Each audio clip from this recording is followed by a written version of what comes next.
మీ పట్టుదలే వేరు. ఎందుకంటే యువగలం పాదయాత్రలో నేను జోలదండే గ్రామం ఉంది, కావలి నియోజకవర్గం, ముఖ్యమంత్రి గారు అక్కడికి వెళ్తున్నారు. మీ పట్టుదల ఏంటో అక్కడ తెలుసుకున్నా.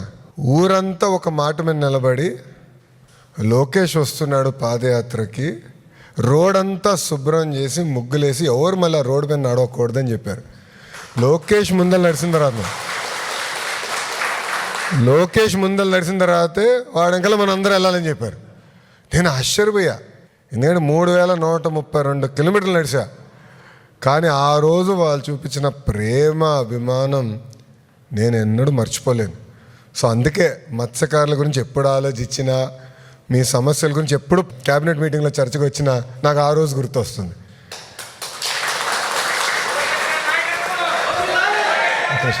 అన్నా, కానీ ఒక్క విషయం, మీ పట్టుదల అందరూ అనుకుంటే, ఒక మాట అనుకుంటే నిలబడతారే, అది మీ దగ్గర నుంచి మేము నేర్చుకోవాల్సిన అవసరం చాలా చాలా ఉంది. పార్టీలో కూడా మేము నేర్చుకోవాల్సిన అవసరం చాలా చాలా ఉంది. ఎందుకంటే ఈరోజు మీరందరూ కలిసి వచ్చారు. నేను ఎక్కడ ఫోన్ చేసి ఎవడు రమ్మని చెప్పలా.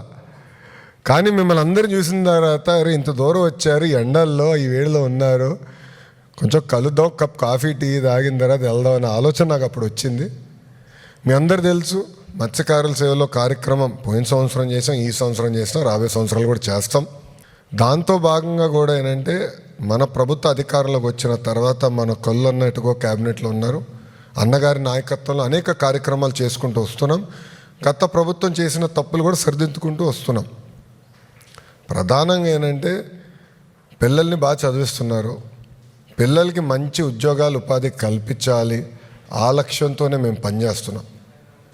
దేశం అంతా తిరుగుతున్నాం, పెట్టుబడులు తీసుకొస్తున్నాం. కారణం ఒకటే, మన పిల్లలకి ఉద్యోగాలు కల్పించడం. ఎందుకంటే మీరు కష్టపడ్డారు, చెమటోర్చి రూపాయి జమ చేసి పిల్లల్ని బాగా పెంచి బాగా చదివిస్తున్నారు. వాళ్ళు కూడా మెరుగైన అవకాశాలు కల్పించాలి. మన వృత్తిలో కానివ్వండి, లేదంటే ఇతర వృత్తిలో కూడా మంచి అవకాశాలు కల్పించాలనేది మా లక్ష్యం. దానికోసం మేము అందరం కష్టపడుతున్నాం. కానీ మిమ్మల్ని చూసినాతే నేను ఈరోజు స్టన్ అయ్యా. ఎందుకంటే మనం అనుకోలేదు కదా, అట్లా అని వచ్చేసారు అందరూ. నేను పొద్దున్న లేసి అందరూ వచ్చాడు, అప్పుడు తట్టింది, అరే మత్స్యకారుల సేవలో బాబు గారు బయలుదేరుతున్నారు కదా ఈరోజు, ఆయన పంపించడానికి వచ్చినట్టున్నారు అందరని. అప్పుడు ఫోన్ చేశారు, బాబు తప్పనిసరిగా అందరూ కలిసిన తర్వాత నేను మీటింగ్కి వెళ్తానని చెప్తాం జరిగింది. చాలా సంతోషం. ఎప్పుడు పౌరుషం ఉండాలి, ఎవడు ఆపరు. ఇది మనీళ్ళే, నేను మళ్ళీ చెప్తున్నా, ఇది మనీళ్ళే. మన సమస్యలు మనమే పరిష్కరించుకోవాలి. ఏమున్నా కొల్లన్న ఉన్నాడేట్టుగా కొంచెం స్పీడ్ పెంచమంటా ఉంటాను అప్పుడప్పుడు అన్నని. ఏ సమస్య ఉన్నా అన్నతో మనం ఆడుకుందాం, మనం పరిష్కరించుకుందాం. ఇది మన ప్రభుత్వం, అది మనందరం గుర్తుపెట్టుకోవాలి. సో మా ఇంటి తలుపులు ఎప్పుడు మీకోసం తెరుచుంటాయి. ఏమున్నా రాండి, హాయిగా కూర్చుందాం. నేను ఒకవేళ అటు ఇటు పరిగెడతా ఉంటే ఎవరో ఒకరు ఉంటారు, ఇంట్లో కానీ ఆఫీస్లో కానీ టీం ఉంటుంది, ఎక్కడ కానీ మన పార్టీ ఆఫీస్లో కానీ మన వాళ్ళు ఉంటారు, మీకు అందుబాటులో ఉంటారు. కానీ ఒక విషయం చెప్పాలి, నేను మరవలేంది మీ పట్టుదల. అబ్బా, మామూలు మొండి కాదు మీరు. నేను చూసా కదా కావల్లో, ఇప్పుడు జోలదిండేలో అక్కడ డిఫెన్స్ కంపెనీకి వచ్చినాం. ఊరోళ్ళందరూ ఒక తీర్మానం చేశారు, ఎవడన్నా కానీ ఫంక్షన్కి వెళ్తే తోలు తీస్తామని. ఆశ్చర్యపోయా. అంటే పట్టుదల ఒక్కసారి అనుకుంటే ఊరంతా ఒక మాట మీద నిలబడుతుంది. అది మీ దగ్గర మేము నేర్చుకోవాలి రాబాయ్. కంపెనీ కూడా ఈ సంవత్సరం ఆఖరి లోపల పనులు పూర్తి చేస్తారు. వాళ్ళు కూడా చెప్పిన, ఎందుకంటే తమిళలో వస్తున్నారు, మన ప్రాంతంలోకి వచ్చి వేటకు వస్తున్నారు, అది ఆపాలని కంపెనీ వాళ్ళు చెప్పా, వాళ్ళకు బోట్ ఇమ్మని. దానికి ఏంటంటే మనుషులు వస్తున్నారు, అది ఆటోమేటిక్గా తిరుగుతూ ఉంటుంది ఆ కంపెనీ అది. సో బోట్లు కూడా డిఫెన్స్ ఉంది కదా, నేవీకి మా పైలట్లు వీళ్ళు కావాలి, ఈ బోట్లకు అవసరంలా. రూమ్లో కూర్చొని ప్రోగ్రామ్ చేసి పెట్రోలింగ్కి వెళ్తూ ఉంటుంది, వాళ్ళని ఒక బోట్ కూడా ఇమ్మన ఇస్తేనంటే అప్పుడు మన మత్స్యకారులకు ఇబ్బంది ఉండదని. అని ఇదే పట్టుదల మెయింటైన్ చేయండి, తగ్గేదే లేదు. ఇదే పట్టుదల ఉండండి, మీకు అండగా నిలబడే బాధ్యత మాది. ఓకేనా? నేను ఆశ్చర్యపోయా. ఎందుకంటే 3132 కిలోమీటర్లు నడిచా. కానీ ఆ రోజు వాళ్ళు చూపించిన ప్రేమ, అభిమానం నేను ఎన్నడూ మర్చిపోలేను. సో అందుకే మత్స్యకారుల గురించి ఎప్పుడు ఆలోచించినా, మీ సమస్యల గురించి ఎప్పుడు క్యాబినెట్ మీటింగ్లో చర్చకు వచ్చినా నాకు ఆ రోజు గుర్తొస్తుంది.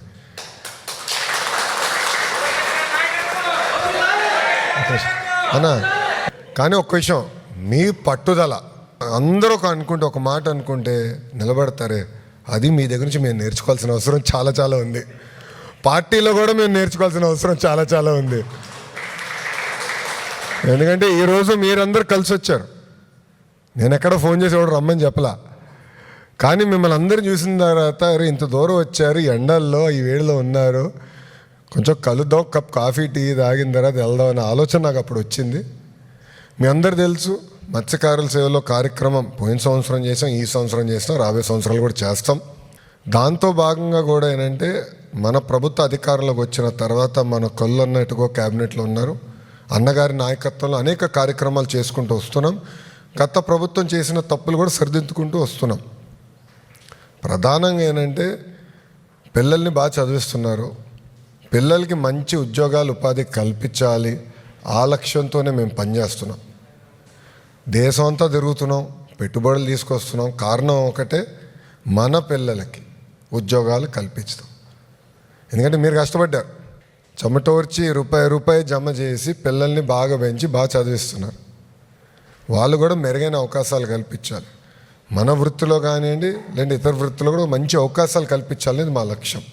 దానికోసం మేము అందరం కష్టపడుతున్నాం. కానీ మిమ్మల్ని చూసినాతే నేను ఈరోజు స్టన్ అయ్యా. ఎందుకంటే మనం అనుకోలేదు కదా, అట్లా అని వచ్చేసారు అందరూ. నేను పొద్దున్నేసి అందరూ వచ్చేయండి అప్పుడు తట్టింది, అరే మత్స్యకారుల సేవలో బాబు గారు బయలుదేరుతున్నారు కదా ఈరోజు, ఆయన పంపించడానికి వచ్చినట్టున్నారు అందరని. అప్పుడు ఫోన్ చేశారు, బాబు తప్పనిసరిగా అందరూ కలిసిన తర్వాత నేను మీటింగ్కి వెళ్తానని చెప్తాం జరిగింది. చాలా సంతోషం. ఎప్పుడు ఈ పౌరుషం ఉండాలి, ఎవడు ఆపరు. ఇది మనీళ్ళే, నేను మళ్ళీ చెప్తున్నా, ఇది మనీళ్ళే. మన సమస్యలు మనమే పరిష్కరించుకోవాలి. ఏమున్నా కొల్లన్న ఉన్నాడేట్టుగా కొంచెం స్పీడ్ పెంచమంటా ఉంటాను అప్పుడప్పుడు అన్నని. ఏ సమస్య ఉన్నా అన్నతో మనం ఆడుకుందాం, మనం పరిష్కరించుకుందాం.